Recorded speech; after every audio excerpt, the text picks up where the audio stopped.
Bonjour les geekly. Aujourd'hui je critique un an de visionnage Netflix. Première partie. Alors je ne sais pas si vous le savez, mais sur Netflix, si vous allez sur votre profil, vous pouvez voir votre historique de tout ce que vous avez regardé. Et donc c'est ce que j'ai fait. Et je vais vous faire une critique de tout ce que j'ai regardé en film et en série en 2024. Monster Hunter. Donc c'est Milla Jovovich qui se retrouve dans un monde parallèle où elle se voit confrontée à des monstres. Va-t-elle réussir à survivre?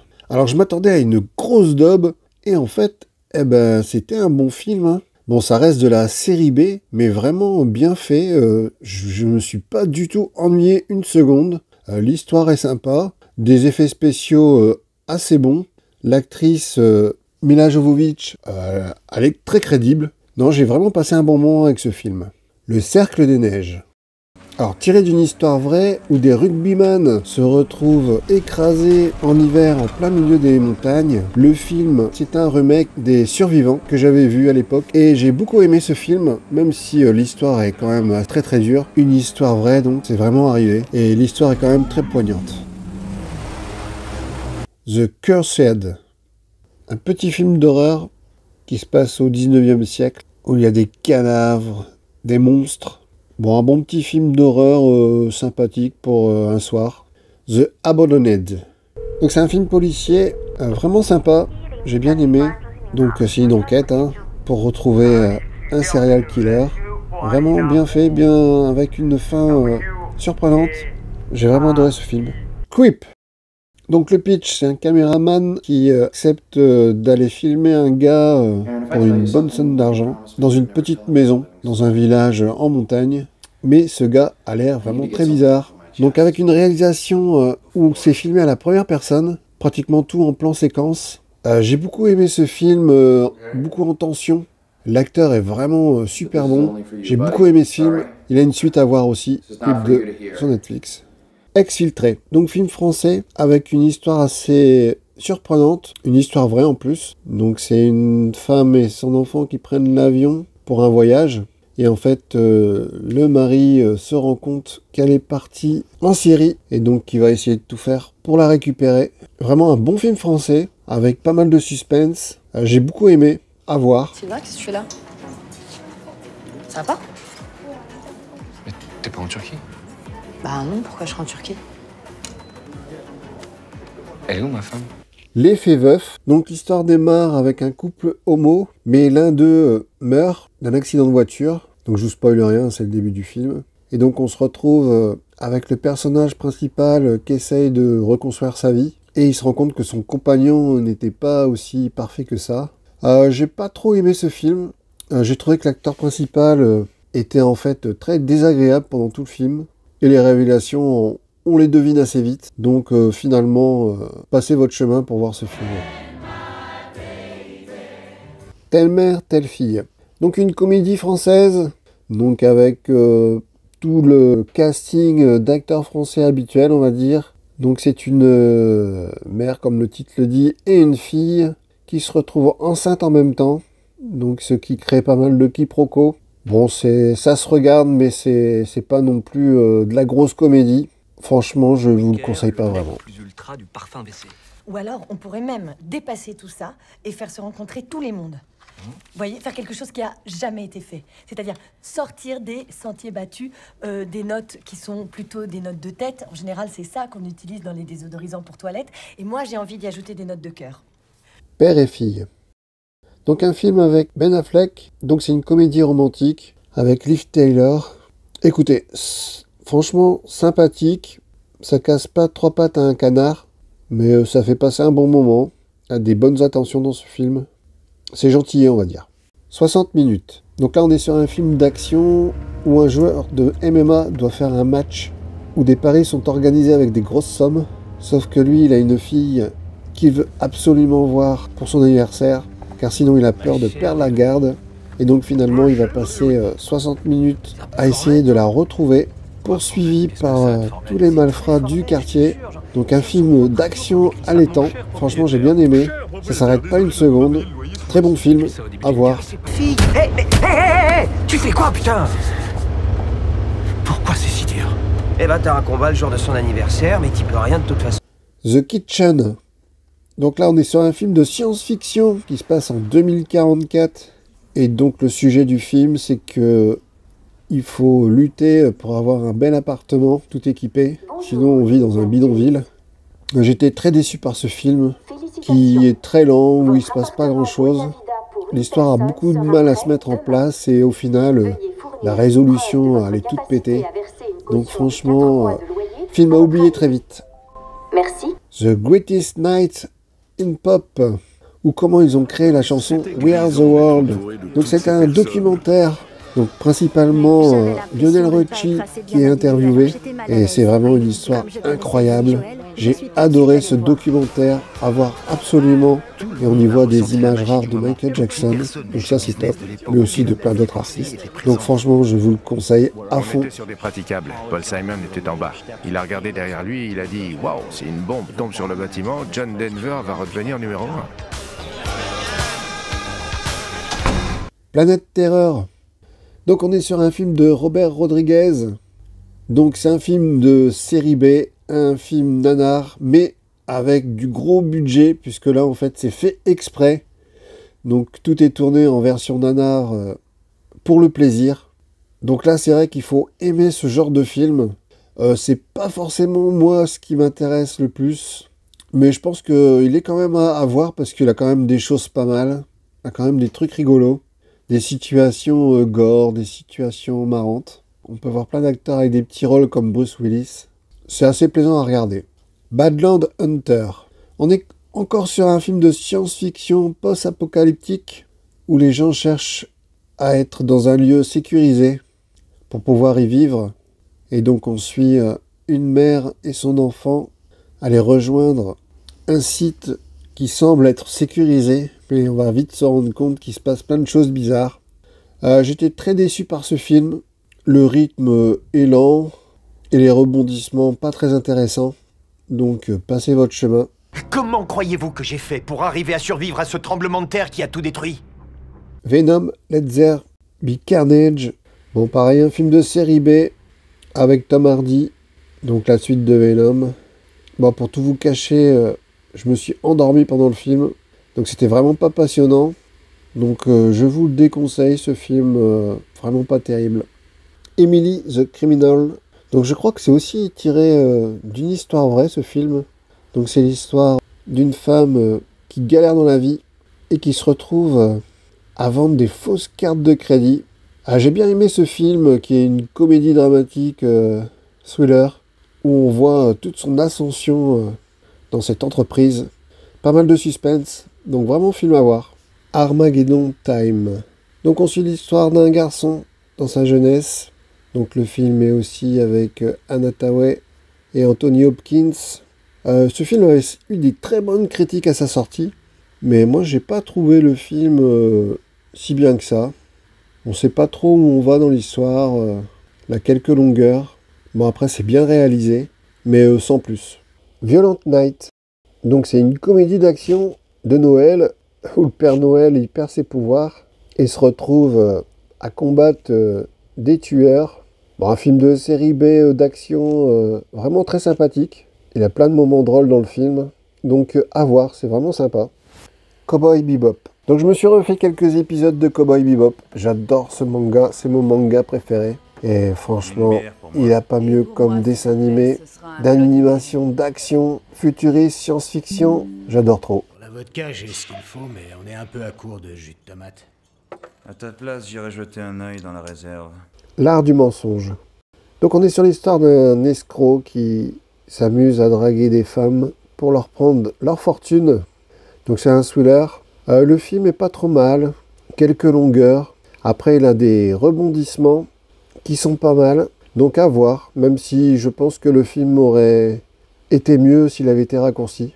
Alice. On est sur un début de film assez particulier. On a presque l'impression d'être dans un Night Shyamalan, mais où la fin est révélée dès le début. Donc j'ai bien aimé ce film, même s'il a un ventre mou au milieu, je trouve. Mais très sympathique à regarder ce film. Ceux qui veulent ma mort. On est sur un film d'action avec Angelina Jolie en pompier. Assez sympa, même si on est dans les clichés, dans les personnages. J'ai passé un bon moment à voir ce film. Il y a des belles scènes d'incendie. Je sais même pas comment ils ont fait parce que c'est vraiment bien fait. Donc à voir. The Gentleman. Donc c'est une série créée par Guy Ritchie qui avait déjà fait le film The Gentleman. Donc cette série est tirée de ce film. C'est le même pitch.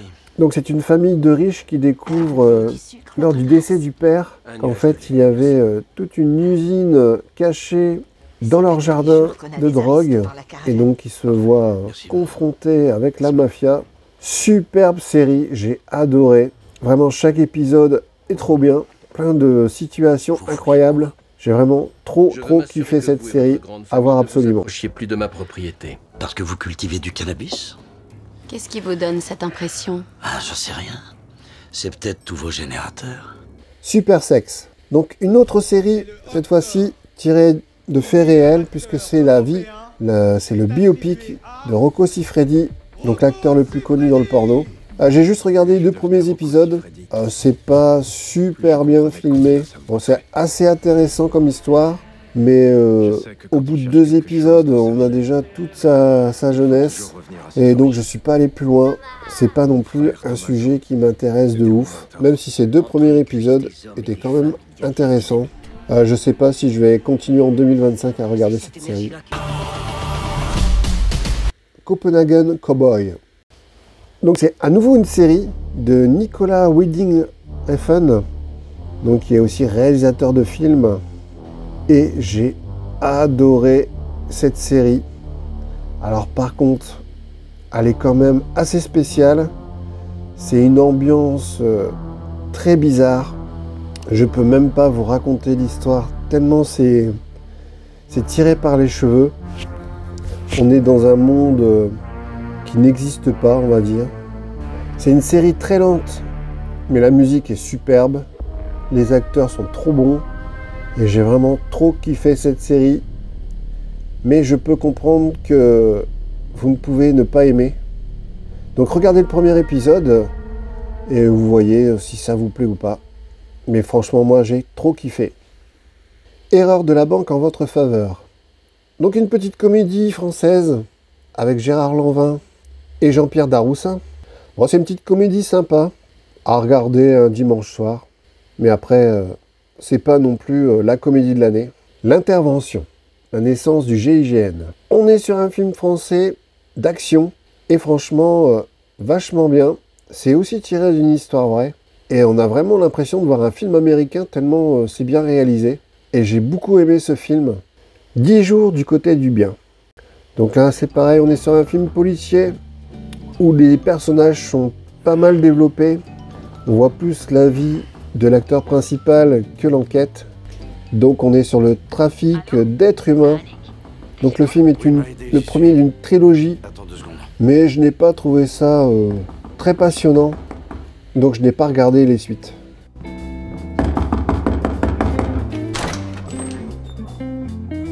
Entre. Salut!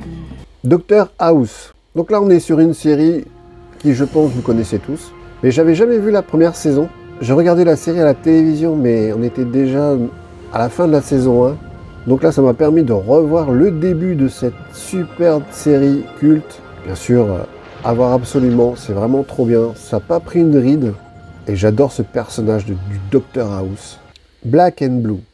Donc on est encore sur un film policier où une policière se retrouve traquée par ses collègues à cause d'une vidéo qui dénonce un de ses collègues. Le film a pas mal d'action, pas mal de rebondissements. Ça se laisse regarder, c'est pas non plus un chef-d'œuvre.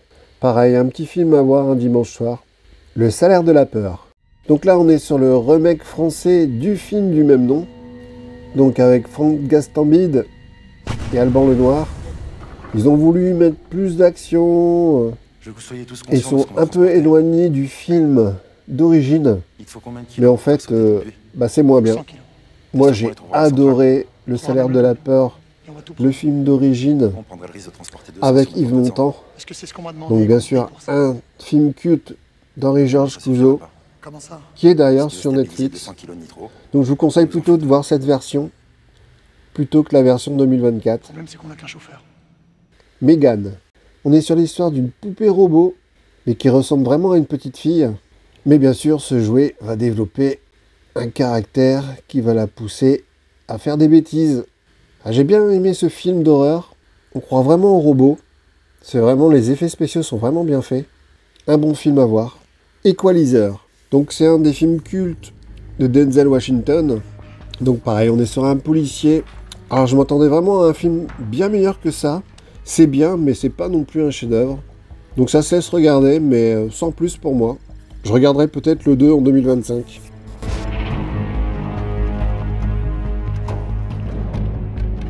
Blade for Fizz. Donc on est sur un film de boxe. C'est l'histoire d'un boxeur qui malheureusement a un accident de voiture et se retrouve bloqué. C'est tiré d'une histoire vraie et j'ai adoré ce film. Il est incroyable. Comment le courage d'un homme peut le pousser à atteindre ses limites. J'ai vraiment adoré ce film, à voir absolument. Mais attends, je t'ai vu t'en servir de ton poids là. Et j'ai bien vu qu'il te ralentissait pas du tout. L'âme du chasseur. Donc on est sur un film d'espionnage où un ancien tueur à gages se retrouve poursuivi par ses anciens employeurs. Donc on est sur un film d'action qui se laisse regarder. J'ai trouvé que les scènes d'action étaient plutôt bien filmées, mais après on n'est pas sur un grand film. Donne tes mains, connard!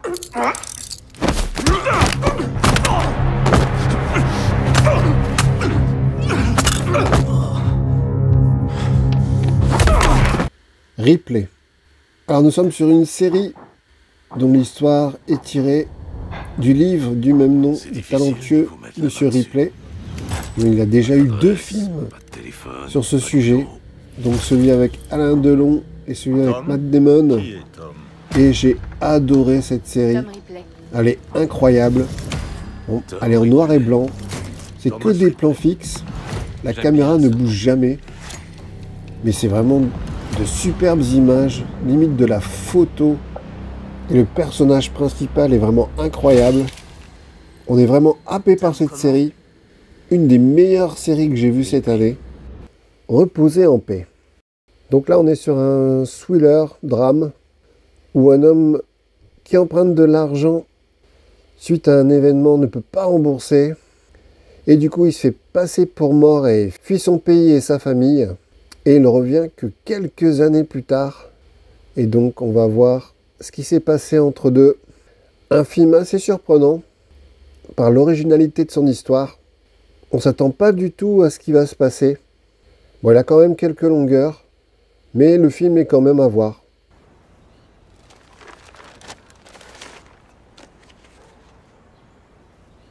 Le talentueux Monsieur Ripley. Donc j'ai voulu me revoir le film avec Matt Damon, car je l'avais vu il y a très longtemps, je ne me rappelais plus du tout. Et ouais, c'est très différent de la série, mais c'était cool de le revoir. C'est un bon film. Rebel Moon, partie 2, l'entailleuse. Donc c'est la suite de la partie 1. Donc un film de Zack Snyder. J'étais très déçu par ce film, parce qu'en fait, dans la partie 1, on aurait pu couper la deuxième heure, et la partie 2, on aurait pu couper la première heure, et en faire qu'un film, et il aurait été bien. Mais là, c'est beaucoup trop long, on s'ennuie, mais bien que c'est bien filmé, qu'il y a beaucoup d'action, mais l'histoire tourne en boucle. Donc ouais, très déçu par ce Rebel Moon de Zack Snyder. L'imagerie thermique montre des groupes de personnes réunies dans la halle au sommet du village. Il y a sans doute des femmes et des enfants. Stold.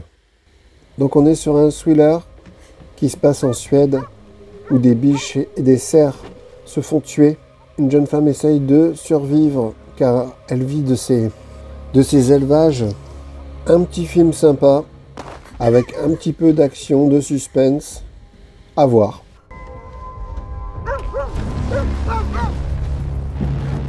Mon petit renne, une mini-série, donc pareil tirée d'une histoire vraie, de l'acteur principal qui raconte sa vie. J'ai beaucoup aimé cette série, même s'il a énormément de passages malaisants. Je vous la conseille vraiment. Vous avez un cabinet d'avocat? Entre autres, oui. J'ai un appart dans le quartier de Pimlico avec un jardin, un à Bexley Heath et 2 à Belsize Park. J'aime pas trop me vanter, mais quand votre cabinet est celui que choisissent les plus grandes personnalités politiques, on a le droit de frimer un peu. Non, je vais pas vous dire de qui il s'agit. Nicky Larson.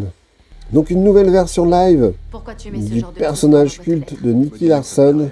Eh ben j'ai pas accroché du tout sur ce film. Je suis pas du tout rentré dedans. Je sais pas, le personnage, l'action, l'histoire, rien ne m'a plu.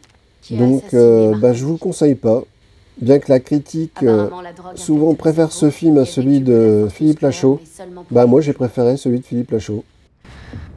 Le sujet devient extrêmement agressif et violent, puis les effets se dissipent et il meurt. Ça s'appelle l'Angel Dust. Sherlock. Donc j'ai voulu me voir un épisode de la série Sherlock, car on entend souvent parler de cette série. Donc ouais, c'est plutôt sympa. Il y a une bonne enquête policière. Les personnages, c'est vrai qu'ils sont intéressants, mais c'est un peu trop long pour moi, donc je n'ai pas poursuivi cette série.